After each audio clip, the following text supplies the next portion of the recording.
বিদ্যুৎ ও পানি সরবরাহ বন্ধ করতে ইউক্রেনের পাওয়ার গ্রিডকে লক্ষ্যবস্তুতে পরিণত করেছে রাশিয়া।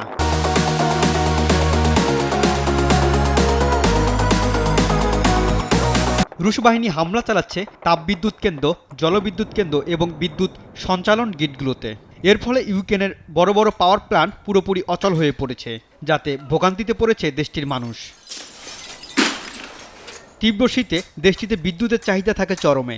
বিদ্যুৎ না থাকায় ব্যাহত হচ্ছে হিটিং সিস্টেম। অনেক শহরে পানি সরবরাহ ব্যবস্থা এবং ইন্টারনেট সেবা বিঘ্নিত হচ্ছে।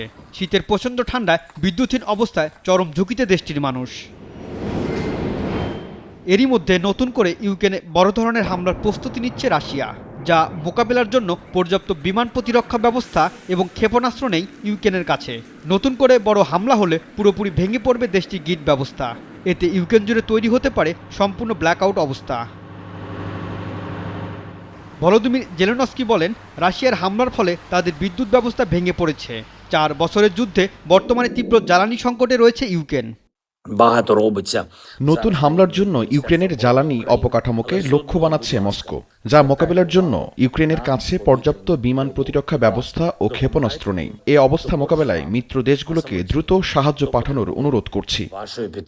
শীতকে কেন্দ্র করে বিদ্যুৎ গ্রিডে রাশিয়ার হামলার পেছনে রয়েছে ইউক্রেনকে ভেতর থেকে দুর্বল করে দেয়া, যাতে দেশটির জনগণ জেলেনস্কির পদত্যাগের দাবিতে রাস্তায় নেমে আসে। রনি আহমেদ, নিউজ 24।